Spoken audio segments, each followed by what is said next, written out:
चलो, good morning class.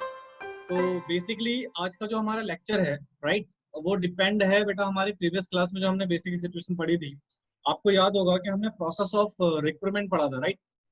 And today we will discuss the source of recruitment. देखो, वहां पर मैंने आपको बेसिकली एक बात बताई थी बेटा कि जो पर्सन होता है हमारा एचआर मैनेजर, सोर्स कौन से सोर्स से बेटा पर्सन को नियुक्त करेगा, अपॉइंट करेगा, राइट, रिक्रूट करेगा, वो सारी चीजें बेटा हमने प्रीवियस क्लास में देखा था। तो वही सोर्स को आज हम डिस्कस करने वाले हैं कि भैया वो कौन कौन से सोर्स है जहां से हम किसी भी पर्सन को, राइट, चुन सकते हैं, सिलेक्ट कर सकते हैं या रिक्रूट के लिए भेज सकते हैं, राइट। तो आज का जो हमारा टॉपिक है बेटा वो फटाफट से आप हेडिंग लिखिए, सोर्स ऑफ या sources of recruitment, sources of recruitment, ये हट जाए बेटा, recruitment of employees, source of recruitment of employee, ठीक है। यानी कि सर एम्प्लॉय का जो रिक्रूटमेंट है, राइट, उसका सोर्स क्या है, what is the source of this.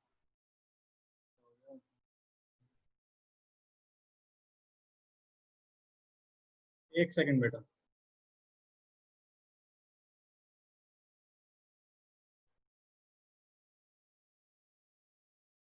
बच्चों को शायद ज्वाइन नहीं हुआ। चलो देखो, आपको याद है सेकंड स्टेप में एक कौन सा पढ़ा था आपने, जो लास्ट क्लास में आपने प्रोसेस पढ़ा था बेटा, उसका जो सेकंड स्टेप था उसमें एक कौन सा पढ़ा था, identification, identification, identification of the source, of the source of recruitment. याद है आपको ये वाला स्टेप, जहाँ पर बेसिकली बेटा जैसे फर्स्ट स्टेप से हमें रिक्वेस्ट रिसीव होती थी, राइट। सेकंड स्टेप में बेटा जो हमारा एचआर मैनेजर है वो आइडेंटिफाई करता था भैया कौन सा सोर्स होगा रिक्रूटमेंट के लिए। तो बेटा आज इसी सोर्स के बारे में हमें काफी डिटेल डिस्कशन करना है। तो अगर मैं फॉर्मली क्रक्स पॉइंट में बताऊं तो हमारे पास बेसिकली दो तरह के सोर्स होते हैं। We have two kind of source. पहला हमारा होता है इंटरनल, इंटरनल सोर्स, और एक होता है बेटा हमारे पास एक्सटर्नल सोर्स। तो इसका बेसिक कॉन्सेप्ट अगर मैं देखूं तो एक्सटर्नल सोर्स और इंटरनल सोर्स होते हैं बेटा। अगर मैं एक्सटर्नल इंटरनल सोर्स की बात करूं तो इंटरनल सोर्स का मतलब होता है एप्लीकेंट फ्रॉम या विद इन द ऑर्गेनाइजेशन। यानी कि बेटा इस केस में क्या करते हैं बेटा, जो ऑर्गेनाइजेशन के विद इन वाले पर्सन होते हैं उन्हीं को बेटा हम क्या करते हैं, रिक्रूटमेंट के लिए भेजते हैं। और एक्सटर्नल सोर्स में बेसिकली होता क्या बेटा, applicant from outside the organisation. यानी कि यहाँ पर बेटा जो हमारे पर्सन की अपॉइंटमेंट होती है, नियुक्ति होती है बेटा, वो कहाँ से होती है, आउटसाइड से। आउटसाइड मतलब बाहर के पर्सन आते हैं बेटा, जो ऑर्गेनाइजेशन से बाहर के पर्सन होते हैं उन्हें मौका दिया जाता है रिक्रूटमेंट के लिए। तो ये बेसिक सिचुएशन है बेटा, दिस इज बेसिक। एक तरह से आप इसको कॉन्सेप्ट भी बोल सकते हैं, दिस इज द कॉन्सेप्ट। कि आज का जो हमारा टॉपिक है वो सोर्स है। और बेसिकली हमारे पास सोर्स कितने तरह के होते हैं बेटा, दो तरह के, एक इंटरनल सोर्स और एक एक्सटर्नल सोर्स, ठीक है। इंटरनल सोर्स में बेसिकली बेटा कौन से पर्सन अपॉइंट होते हैं, जो ऑर्गेनाइजेशन के विद इन के पर्सन होते हैं बेटा, जो ऑलरेडी एम्प्लॉयमेंट में है या कुछ टाइम के लिए बेटा हमने इनको रेस्ट पे रखा हुआ है। तो उन्हीं पर्सन को हम दोबारा से एम्प्लॉयमेंट में अपॉइंट करवा देते हैं या रिक्रूटमेंट के लिए उनको अप्लाई करवा देते हैं, ठीक है। एक्सटर्नल सोर्स में क्या होता है बेटा, हम आउटसाइड द ऑर्गेनाइजेशन, ऑर्गेनाइजेशन से बाहर से लोगों को बुला के रिक्रूटमेंट करवाते हैं, सेलेक्ट करते हैं और एम्प्लॉयमेंट में उनको अपॉइंट कर देते हैं। तो आज का टॉपिक यही है बेटा, इंटरनल सोर्स में क्या क्या आता है, राइट, कैसे कैसे हम इंटरनल पर्सन को ही रिक्रूट कर सकते हैं, और एक्सटर्नल सोर्स में क्या क्या हमारे पास तरीके हैं, ठीक है। आई होप सो कि आज ये टॉपिक हमारा खत्म हो जाए, ठीक है। इसको फटाफट से नोट करो, और कॉन्सेप्ट क्लियर हुआ ये बता दो मुझे फटाफट से।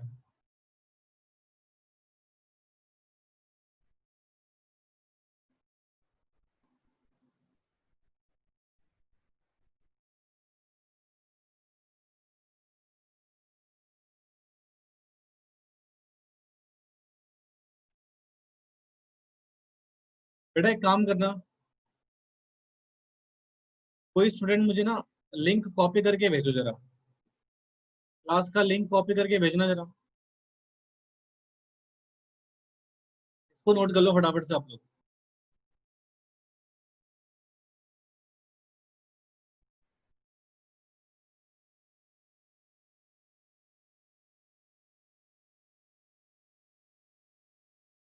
ओके ओके मिल गया, बस बस बस, अरे बस मिल गया नालायक को, इतने लोग भेज रहे हो।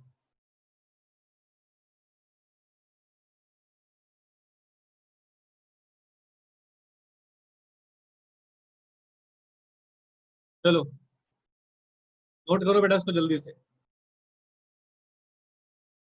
Note it down fast.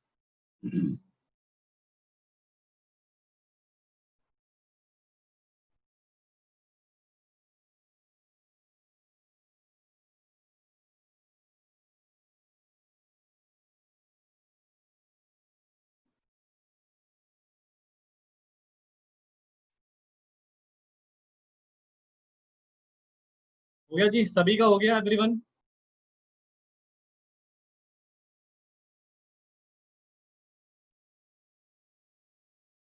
ठीक है,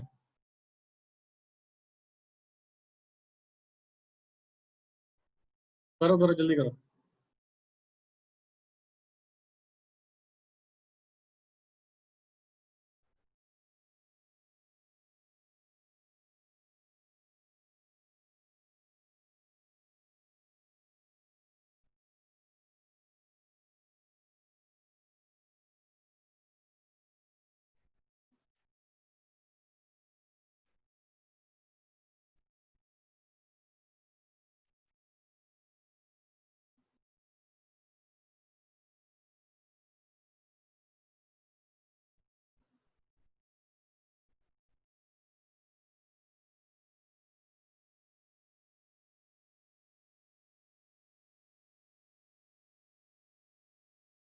चले आगे बढ़े।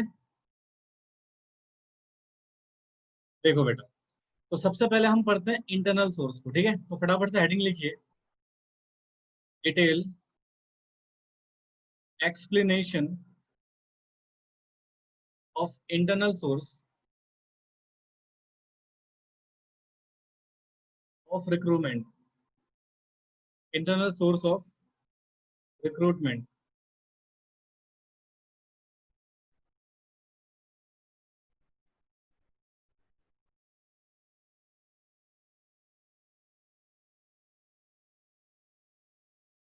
ठीक है, इसके बारे में बेटा थ्योरी लिखिए, थ्योरी लिखिए फटाफट से। कहते हैं see, it refers to the transfer of an employ,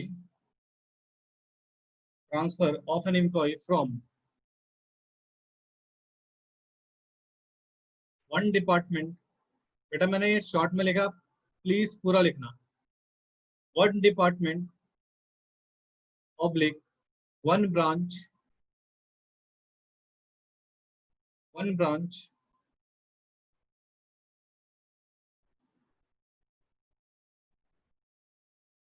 to the other department oblique branch.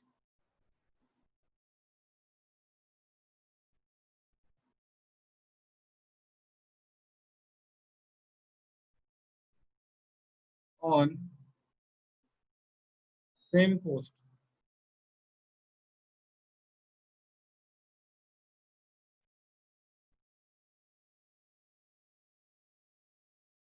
Note point लिखना।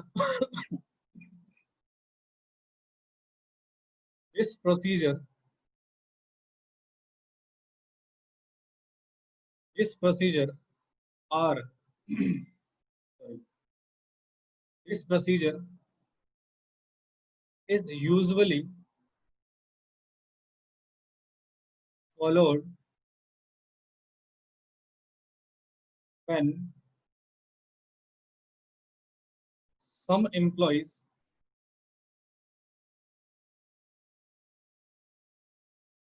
are surplus,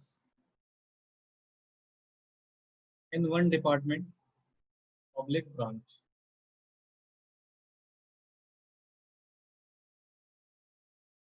And shortage of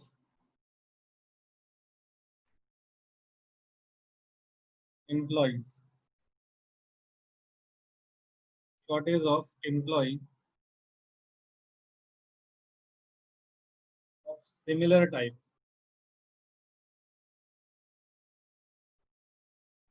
in another department or branch.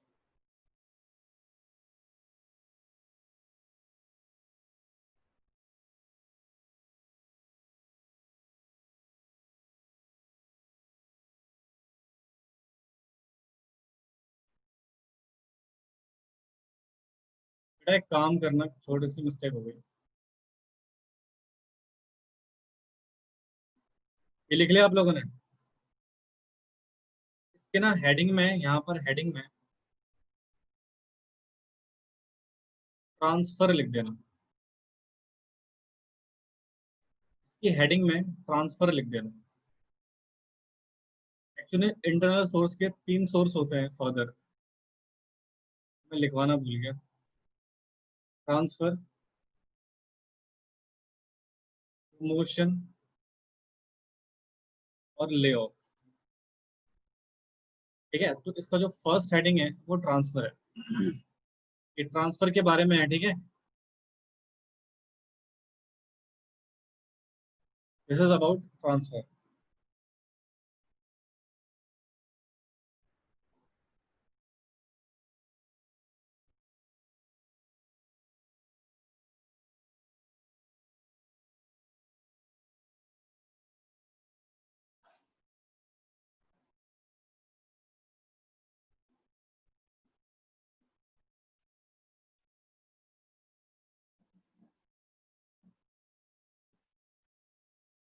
Department oblique branch.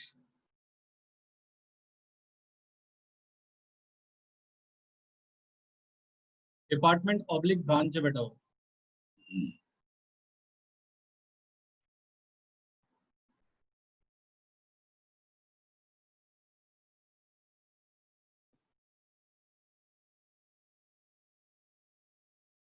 लिखा? बेटा internal source के बारे में तो आप पहले ही पढ़ चुके थे। अब इसके कुछ 3 पॉइंट्स हैं, ट्रांसफर, प्रमोशन और ले ऑफ। इसको हम डिस्कस कर रहे हैं, ठीक है। तो ये जो ट्रांसफर वाला सिस्टम है वैसे तो बहुत आसान है इस कॉन्सेप्ट को, बट फिर भी एक बार इसका कॉन्सेप्ट देख लेते हैं, सिचुएशन क्या होती है। देखो, इसका कॉन्सेप्ट समझा दो बेटा। आई होप सो आपने हेडिंग लिख ली हो ट्रांसफर, ध्यान से सुनिएगा, ठीक है। मान लो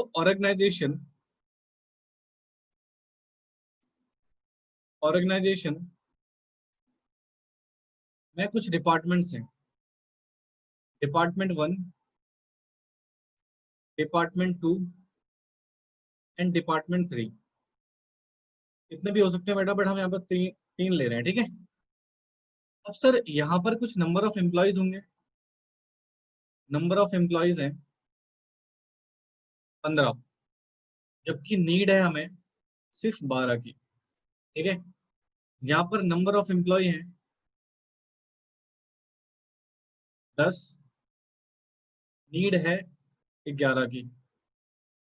यहाँ पर नंबर ऑफ एम्प्लॉय हैं 16, नीड है 18 की। सुनिएगा सिचुएशन क्या है। सर यहाँ पर कुछ डिपार्टमेंट्स तो ऐसे हैं जहाँ पर नंबर ऑफ एम्प्लॉय ज्यादा है और उनके नीड वहां पर कम है।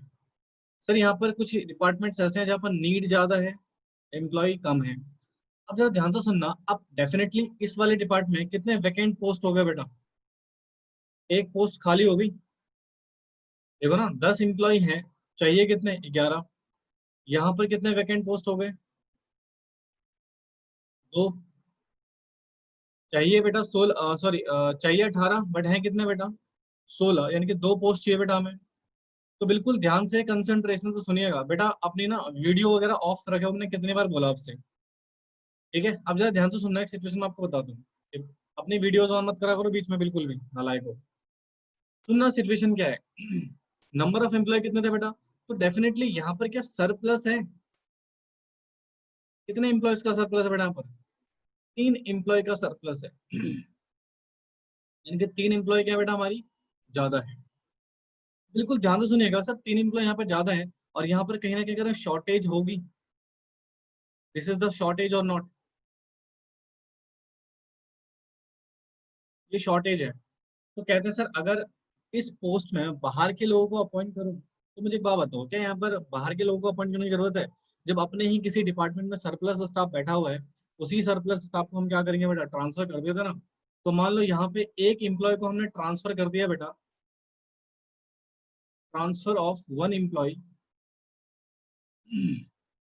ये ई का मतलब एम्प्लॉय है, ठीक है। तो वन एम्प्लॉय को हमने ट्रांसफर कर दिया डिपार्टमेंट वन में, तो क्या यहाँ पर ये वेकेट पोस्ट बेटा फुलफिल हो गई? हाँ जी बिल्कुल फिल्ड हो गई। अब सर 2 एम्प्लॉय और बच गए यहाँ पे, एक हमने अपॉइंट कर दिया तो कितने बच गए बेटा, रेस्ट 2। इन 2 को हमने ट्रांसफर कर दिया यहाँ, यानी कि 2 एम्प्लॉय को हमने ट्रांसफर कर दिया बेटा इस वाले में। तो यहाँ पर भी 2 की शॉर्टेज थी बेटा, वो भी क्या हो गई, फुलफिल हो गई। तो क्या कहीं ना कहीं बेटा यहाँ पर हमने क्या करा, जो रिक्रूटमेंट करा है बेटा वो बाहर से लोगों को बुलाए, अपने ही डिपार्टमेंट में से ट्रांसफर कर दिया बेटा। सर अपने ही ऑर्गेनाइजेशन के जो इंटरनल डिपार्टमेंट है बेटा, 3 डिपार्टमेंट, उन्हीं में से बेटा एक डिपार्टमेंट में जो सरप्लस एम्प्लॉय था, उसी को हमने अदर डिपार्टमेंट्स में जहां पर रिक्वायरमेंट थी वहां पर उसको ट्रांसफर कर दिया। तो बेसिकली इसी कॉन्सेप्ट को बेटा हम क्या बोलते हैं, ट्रांसफर। ये एक तरह का बेटा टूल्स है जो कि इंटरनल सोर्स ऑफ रिक्वायरमेंट में यूज होता है, ठीक है। बट एक कंडीशन है यहाँ पे, जो आपने एम्प्लॉय ट्रांसफर करा ना यहाँ पे, ये एम्प्लॉय बेटा नीड के हिसाब से होना चाहिए। यानी कि मान लो अगर मुझे मैनेजर की जरूरत थी तो मैनेजर ही होना चाहिए। यहाँ पर भी बेटा अगर मुझे मैनेजर की रिक्वायरमेंट थी तो मैनेजर ही होना चाहिए, सेम पोस्ट का सिमिलर टाइप का एम्प्लॉय। यानी कि बेटा सुपरवाइजर था, राइट, उसको आपने क्या बना दिया, सीधा सीनियर मैनेजर, ठीक है, वो नहीं हो सकता। सेम सिमिलर पोस्ट के पर्सन को आप क्या कर सकते हो, रिक्रूट कर सकते हो वाया ट्रांसफर प्रोसीजर। समझ में आया? हाँ जी बोलिए फटाफट से, क्लियर हुआ ट्रांसफर का कॉन्सेप्ट?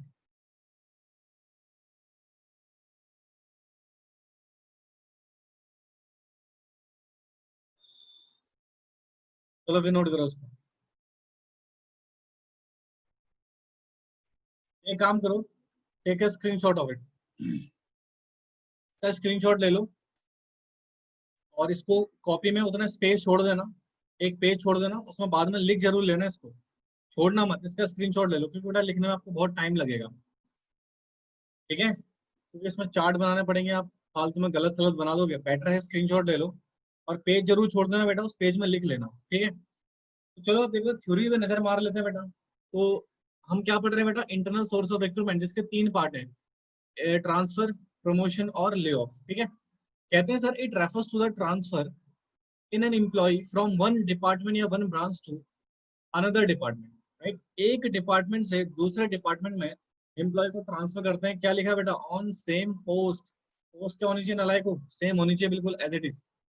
कहते हैं this procedure is usually followed when some employees are surplus, some employee are surplus in one department and shortage of employee in similar type of another department। वही वाली बात कर रहा है बेटा, एक डिपार्टमेंट में सरप्लस होना चाहिए और दूसरे में बेटा शॉर्टेज होनी चाहिए, but similar type of employee, ठीक है, सिमिलर टाइप ऑफ एम्प्लॉय होना चाहिए बेटा। तो ये थ्योरी है बेटा, आपने कॉन्सेप्ट अच्छे से पढ़ लिया है एंड आई होप सो आपको चीजें क्लियर हो गई हैं। बोलिए फटाफट से, समझ आया कि नहीं आया?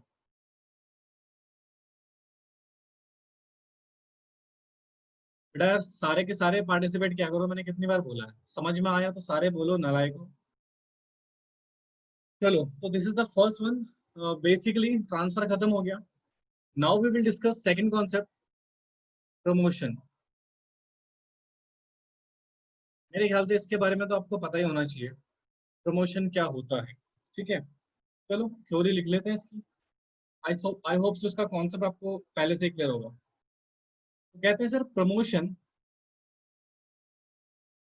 Is a process, promotion is a process by which an employee working at the lower rank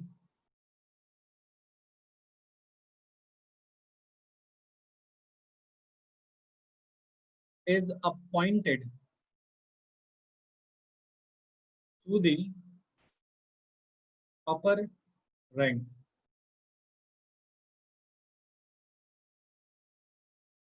जहां where his responsibility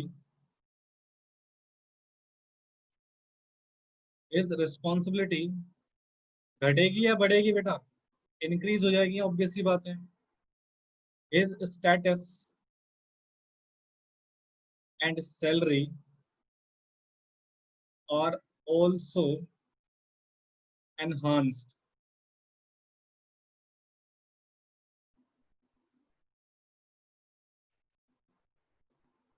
एग्जाम्पल देखो इसका, लिख लो पहले।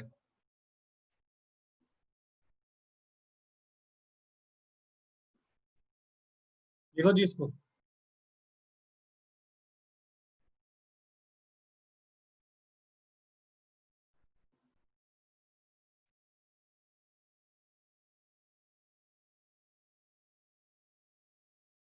है, देखिए एग्जाम्पल, हमारे ऑर्गेनाइजेशन में,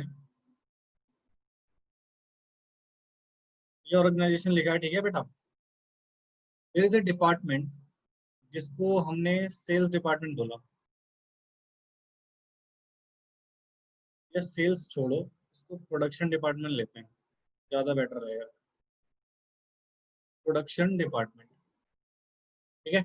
अब प्रोडक्शन डिपार्टमेंट ना कुछ चेन है, एम्प्लॉय सबसे ऊपर है हमारा, मान लो CEO, chief executive officer of that department. उसके नीचे आ गया मान लो बेटा उसका मैनेजर, जिसको हम सीनियर मैनेजर भी बोल सकते हैं, या नॉर्मली इसको प्रोनाउंस करते हैं मैनेजर से। फिर इसके नीचे आता है जूनियर मैनेजर,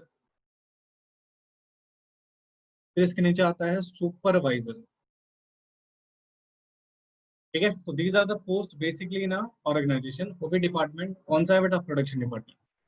वो क्या बेटा? सीईओ हो गया रिटायर। क्या हो गया बेटा? रिटायर्ड। तो डेफिनेटली हम क्या करेंगे? मैनेजर को प्रमोट कर देते हैं। मान लो हमने मैनेजर को क्या करते बेटा? प्रमोट कर दिया, जूनियर मैनेजर को प्रमोट कर दिया, सुपरवाइजर को प्रमोट कर दिया। तो अल्टीमेटली हमने बेटा जो वैकेंट पोस्ट हुए, ऑब्वियस ही बात है ना, जब सीईओ रिटायर्ड होगा और मैनेजर को आप सीईओ की पोस्ट पे अपॉइंट कर दोगे, तो मैनेजर की तो जो पोस्ट है वैकेंट होगी ना, तो उस पर जूनियर मैनेजर को अपॉइंट कर देंगे। जूनियर मैनेजर की पोस्ट भी तो वैकेंट हो जाएगी, फिर उसमें सुपरवाइजर, और सुपरवाइजर के अगर कोई नीचे वाला पर्सन होगा तो उससे बुलाएंगे, नहीं तो बाहर से बुला लेंगे, उसमें क्या दिक्कत है? तो अल्टीमेटली यहाँ पर हो क्या रहा है, हम क्या कर रहे हैं बेटा? एक लोअर रैंक वाले एम्प्लॉय को अपॉइंट कर रहे हैं अपर रैंक में। अब जब कोई जूनियर पर्सन सीनियर पर्सन की पोस्ट लेगा, डोंट यू थिंक इसकी तीनों चीजें बढ़ेंगी बेटा? इसकी रिस्पॉन्सिबिलिटी बढ़ेगी, इंक्रीज होगी, इसकी सैलरी इंक्रीज होगी। रिस्पॉन्सिबिलिटी बढ़ी तो सैलरी भी तो बढ़ेगी बेटा, और डेफिनेटली इसके बेटा स्टेटस भी यहाँ पे क्या होगा? बढ़ेगा, कंपनी में इसका स्टेटस भी बढ़ेगा। तो this is the called promotion. क्या बोलते हैं बेटा इसको? Promotion. And I hope so आपको समझ में आ गया होगा। इस एग्जाम्पल को नोट करो फटाफट से, और किसी को डाउट है तो पूछो। एंड आई होप सो आपको समझ में आ गया हो बेटा। बोलो फटाफट से।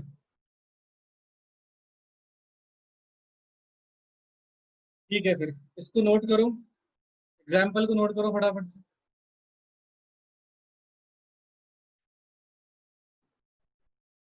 स्टोरी देख लो एक बार। कहता है सर, प्रमोशन एक प्रोसेस है by which an employee working at lower rank, यानी कि एक एम्प्लॉय जो लोअर रैंक पे बेटा काम कर रहा है, is appointed to a upper rank. ठीक है, उसको अपर रैंक में हम अपॉइंट कर देते हैं बेटा, वेयर जहां पर उसकी रिस्पॉन्सिबिलिटी बढ़ जाएगी, उसका स्टेटस बढ़ जाएगा, उसकी सैलरी भी क्या हो जाएगी बेटा? बढ़ जाएगी। है? समझ आया नालायको? बोल लिया करो।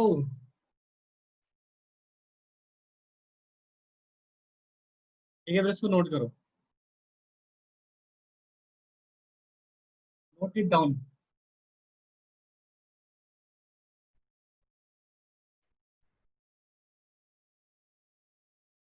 एग्जाम्पल नोट कर लिया?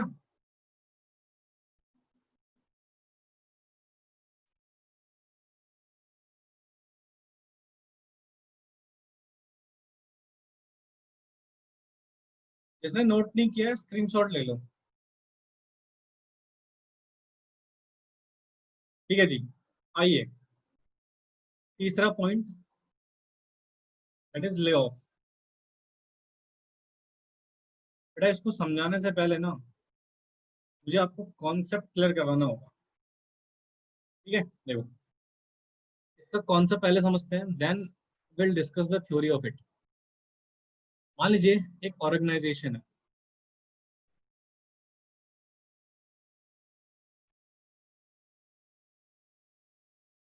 ठीक है, एक ऑर्गेनाइजेशन है।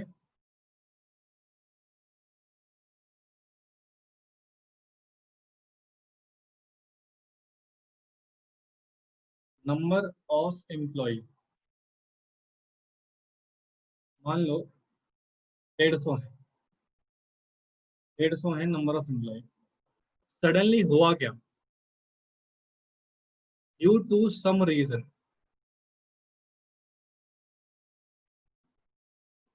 या usually work is not available. किसी कारणवश या फिर यूजुअली कंपनी में काम ही नहीं है करने को। तो यहां पर क्या होती है बेटा, एक ना अंडरस्टैंडिंग साइन हो जाती है बिटवीन एम्प्लॉयज एंड एम्प्लॉयर के बीच में। सर, अंडरस्टैंडिंग का मतलब बेटा एक तरह से एग्रीमेंट। अंडरस्टैंडिंग एक लीगल लैंग्वेज है। अगर मैं इसको बोलूं तो आप सिंपल लैंग्वेज में समझना, एग्रीमेंट। एग्रीमेंट क्या हुआ सर जी? एग्रीमेंट ये हुआ कि आज जितने भी एम्प्लॉय हैं, आप सारे के सारे कंपनी से रिजाइन कर दो। राइट? जैसे ही वर्क अवेलेबल हो जाएगा, आपको रिकॉल कर लिया जाएगा, यानी कि दोबारा से आपको बुला लिया जाएगा। यानी कि ध्यान से सुनना sir, due to some reason या कैजुअली। जैसे बेटा कुछ ऐसी कंपनी होती है जो सीजनल वाइज चलती है, जैसे शुगर मिल होता है। जब गन्ना होता है तभी बेटा शुगर मिल काम करती है, उसके अलावा तो गन्ना है नहीं, रॉ मटेरियल नहीं है, तो काम कहाँ से होगा? या फिर यूजुअली बेटा किसी भी कारणवश हमारे पास काम ही नहीं है, तो हम अपने एम्प्लॉय को निकालते हैं। हम जनरली कहते हैं कि आप एक काम करो, फॉर्मली आप रिजाइन दे दो, बट जैसे ही हमारे पास काम अवेलेबल होगा, हम आपको दोबारा से क्या करेंगे बेटा, रिकॉल कर लेंगे। अभी जो हमारे पेंडेमिक की सिचुएशन चल रही है, ऐसे में बेटा बहुत सारी कंपनी के पास काम नहीं है, तो उन्होंने अपने एम्प्लॉय के साथ कुछ इस तरह का एग्रीमेंट करा है कि आप अभी तो रिजाइन कर दो, बट जैसे ही फ्यूचर में हमारे पास काम अवेलेबल होगा, सबसे पहले प्रेफरेंस किसको दी जाएगी? आपको बुलाया जाएगा। राइट? आपको ही काम में रखा जाएगा। तो ये भी क्या इंटरनल एम्प्लॉयज थे बेटा? हाँ, इन्हीं को दोबारा से क्या करा जा रहा है बेटा, बुलाया जा रहा है। तो इसी कॉन्सेप्ट को बेटा हम क्या बोलते हैं? Lay off. क्या बोलते हैं बेटा? Lay off. तो ये भी एक तरह से टूल्स है बेटा इंटरनल कोर्स का। समझ आया? बोलो जी, क्लियर हुआ? कॉन्सेप्ट क्लियर हुआ? ठीक है, फिर इसको नोट करो, नोट इट डाउन। यार आप लोगों के डाउट नहीं होते, मतलब समझ आ जाता तुरंत ही। इतना अच्छा पढ़ाता हूँ मैं।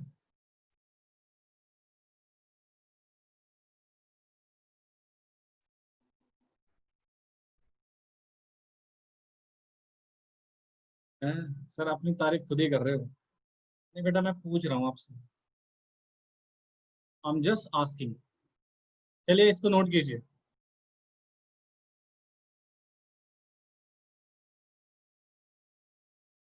लाइक कहीं बोलते नहीं है सर डाउट है।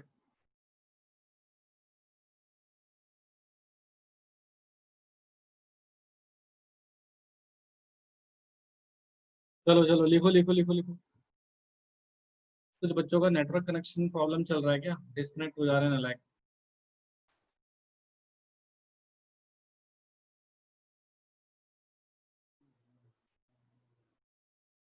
शुक्र है रिकॉर्डिंग का ऑप्शन है।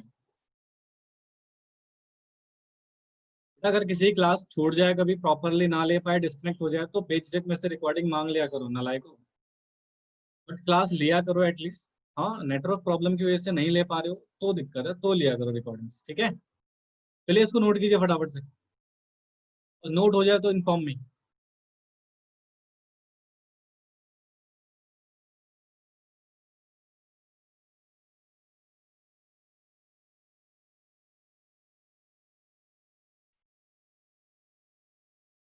कर लिया जी।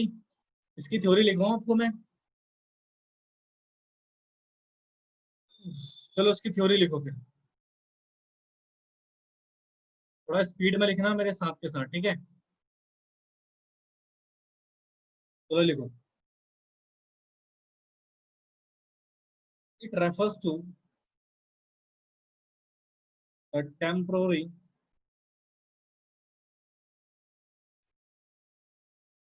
separation of the employee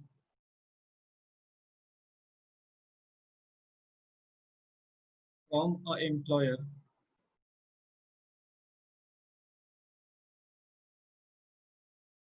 on the initiative later later later जो भी है ये। In most cases the layoff take place due to lack of work.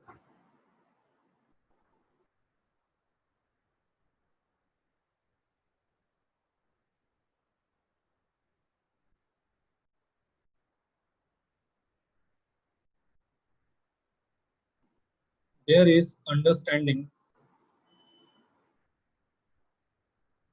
between बेटा एम्प्लॉई और एम्प्लॉयर। ई ई और ओ आर का मतलब एम्प्लॉई और एम्प्लॉयर हो गया, ठीक है। The preference will be given to that employee when work will be available।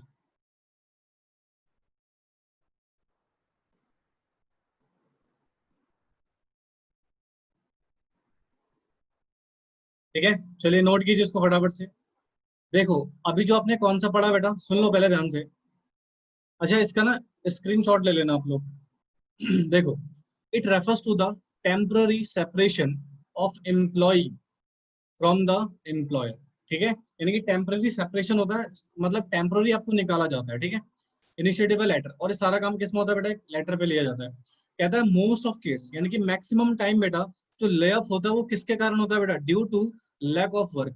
काम के ना होने के कारण बेटा यहाँ पर क्या होता है, ले ऑफ की सिचुएशन पैदा हो जाती है। तो कहते हैं यहाँ पर एम्प्लॉयर और एम्प्लॉइज के बीच में बेटा एक अंडरस्टैंडिंग होती है, जिसमें बेटा वो बोलते हैं कि हम प्रेफरेंस किसको देंगे बेटा, उस एम्प्लॉय को जिसको ले ऑफ के कारण निकाला जा रहा है बेटा, व्हेन वर्क इज अवेलेबल। जब काम अवेलेबल होगा बेटा, तब आपको मेनली प्रेफरेंस दी जाएगी, पहले आपको ही अपॉइंट करा जाएगा बेटा कंपनी में, यानी कि आपकी ही रिक्रूटमेंट करी जाएगी। तो this is the concept of lay off. I hope so कि जिन बच्चों ने कॉन्सेप्ट समझ लिया था बेटा, ये थ्योरी उनके लिए बहुत आसान थी, right. Concept is clear, then definitely theory आपको ऑटोमेटिकली समझ में आ जाएगी। बोलो जी, क्लियर हुआ सभी के? किसी को कोई डाउट है बेटा इसके रिगार्डिंग, यू कैन आस्क। देखो, तो ये हुआ बेटा हमारा ले ऑफ का कॉन्सेप्ट खत्म, right. And I hope so आपको समझ में आ गया बेटा ले ऑफ पूरी तरीके से, ठीक है। तो अब जरा ध्यान सुनना, हमारे तीन ही कॉन्सेप्ट थे, पहला था ट्रांसफर, दूसरा प्रमोशन एंड तीसरा ले ऑफ, जो कि तीनों हमारे कंप्लीट हो चुके हैं। अब जरा ध्यान से सुनना, सर इंटरनल सोर्स से अगर मैं रिक्रूटमेंट करवाता हूँ, इंटरनल सोर्स से अगर कोई भी ऑर्गेनाइजेशन रिक्रूटमेंट करवाता है, तो उसके कुछ फायदे होंगे, हाँ कुछ नुकसान भी होंगे डेफिनेटली। तो अब हमें एक टॉपिक डिस्कस करना है छोटा सा, right. That is what are the benefits of internal source and what are the limitations of the internal source, ठीक है। तो फटाफट से आप हेडिंग लिखो, हेडिंग लिखो बेटा, इंटरनल रिक्रूटमेंट या इंटरनल सोर्स ऑफ रिक्रूटमेंट। ठीक है, हेडिंग लिखो बेटा, इंटरनल सोर्स ऑफ रिक्रूटमेंट, और इसके आप फटाफट से एरो निकाल दीजिएगा।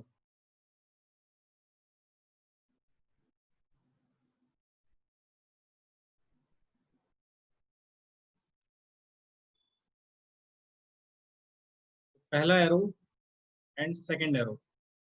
फर्स्ट एरो में लिखिएगा दैट इज इसके मेरिट्स क्या है, दूसरे में लिखिएगा बेटा इसका लिमिटेशंस क्या है।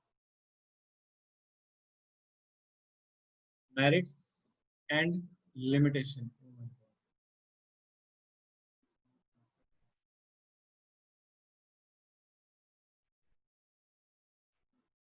चलो देखो,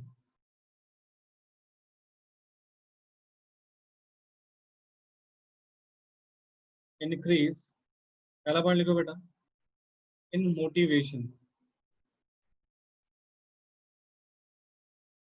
इनको सिर्फ सुन लेना, इनको डिटेल में पढ़ने की जरूरत नहीं है बेटा। इंडस्ट्रियल पीस,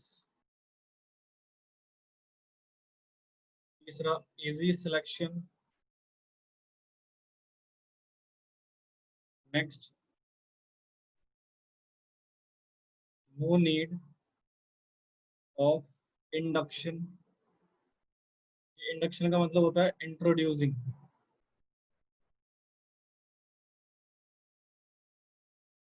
पॉइंट है बेटा इकोनॉमिकल सोर्स। ठीक है, अब लिमिटेशन में लिखिएगा पहला point, stop the entry of young,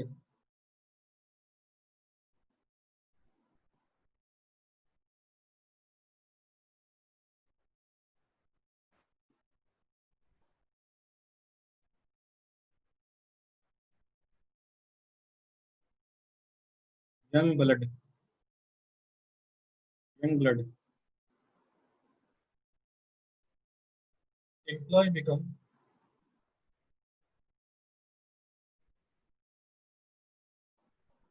lethargic या lethargic,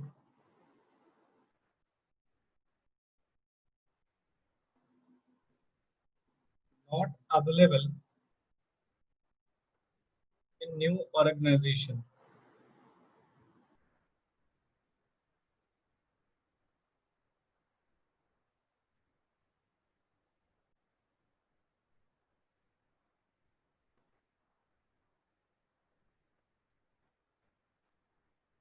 sense of competition among employees hampered।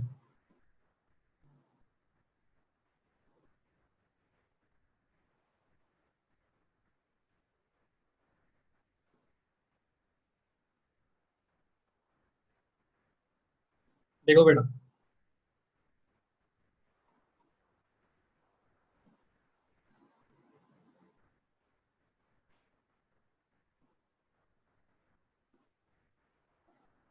चलिए नोट कीजिए इसको।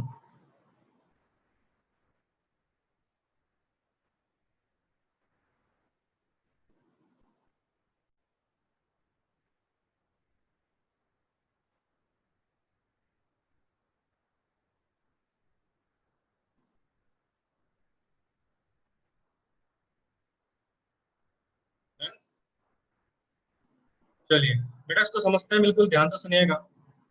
इंटरनल सोर्स, इसके बेनिफिट्स क्या है और इसकी लिमिटेशंस क्या है, सीमाएं क्या है इसकी। ठीक है, तो बेनिफिट तो बेटा बहुत इजी, आपको नॉर्मली ऐसे ही समझ में आ जाने हैं।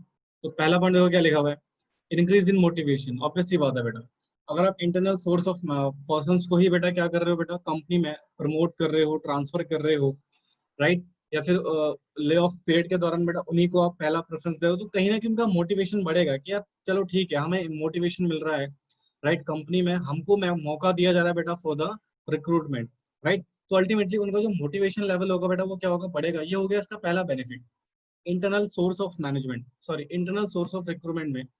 दूसरा इंडस्ट्रियल पीस रहेगी बेटा, कोई बाहर का पर्सन नहीं आएगा आपस में, राइट। तो इसलिए कन्फ्लिक्ट कम कन्फ्लिक्ट क्या होंगे बेटा, कम हो जाएंगे। सॉरी, एक मिनट,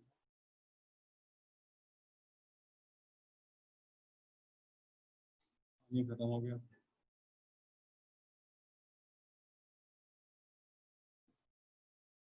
देखो सर, इंडस्ट्रियल पीस का मतलब बेटा जनरली होता क्या है, देखो अगर बाहर का कोई टैलेंटेड पर्सन आएगा तो वहां पर कन्फ्लिक्ट होने के चांसेस ज्यादा होते हैं, पॉलिटिक्स होने के चांसेस ज्यादा होते हैं।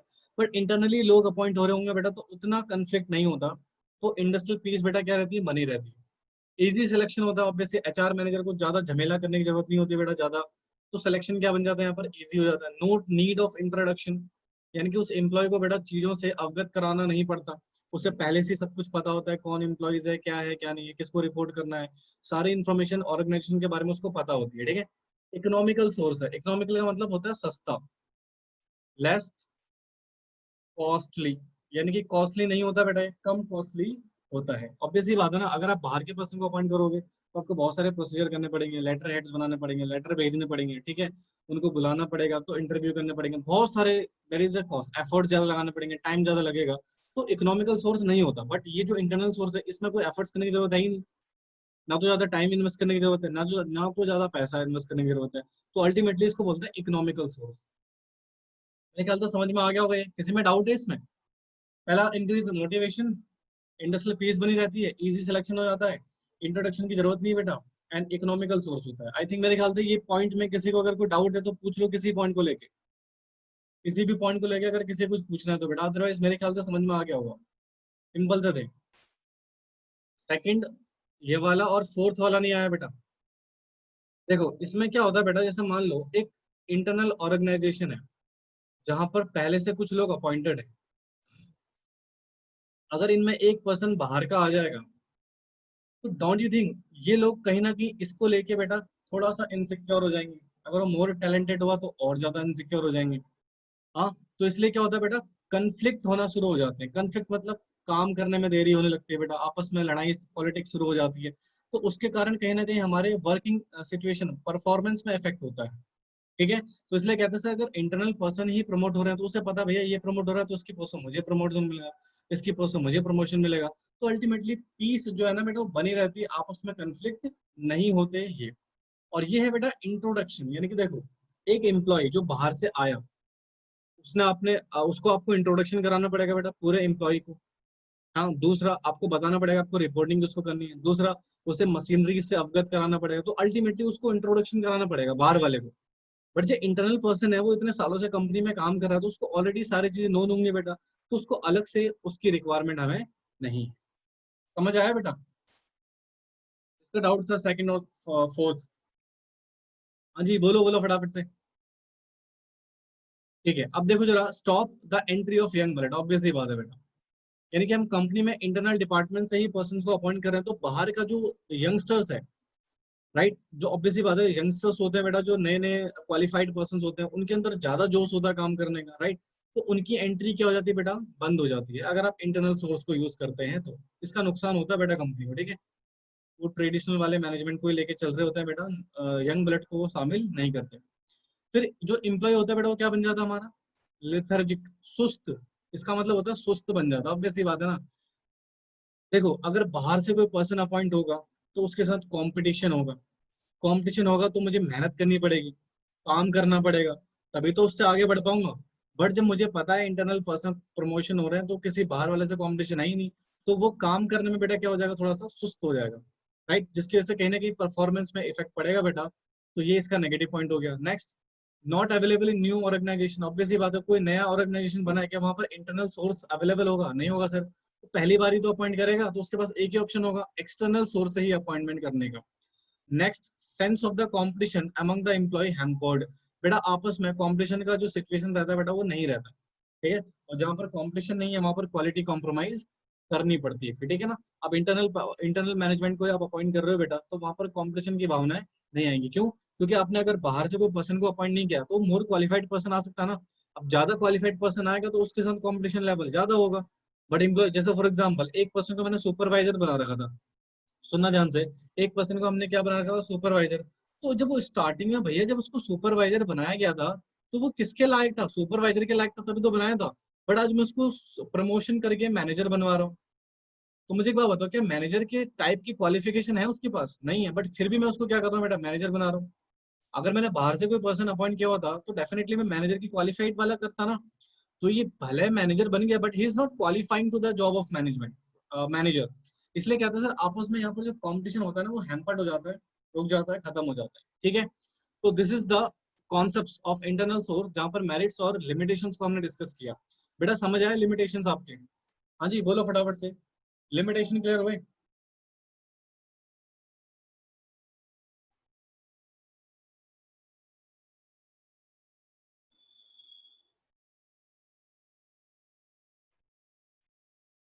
चलिए फिर तो आज के लिए बेटा इतना ही करते हैं, ठीक है। बाकी कौन सा हम नेक्स्ट क्लास में डिस्कस करेंगे, एक्सटर्नल सोर्स। और ये नेक्स्ट क्लास में चैप्टर खत्म भी हो जाएगा, ठीक है जी।